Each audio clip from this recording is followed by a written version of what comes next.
ગુજરાતના સૌ નાગરિકો માટે આસ્થાનું સૌથી મોટું કેન્દ્ર એટલે માં અંબાનું ધામ અંબાજી ખાતે દર વર્ષની જેમ આ વર્ષે બી ભાદરવી પૂનમનો મેળો એ રંગે ચંગે ઉજવવા માટે તૈયારીઓ કરી લેવામાં આવી છે।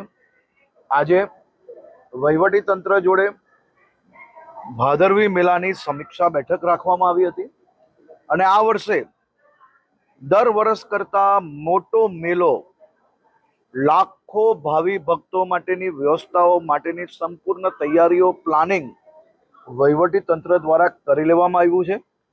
1 સપ્ટેમ્બરથી 7 સપ્ટેમ્બર સુધી ભાદરવી પૂનમનો મેળો અંબાજી ખાતે દર વર્ષની જેમ આ વર્ષે બી એનથી બી વધુ ભાવિ ભક્તો જોડે એનથી બી વધુ રંગે ચંગે ઉજવવામાં આવશે।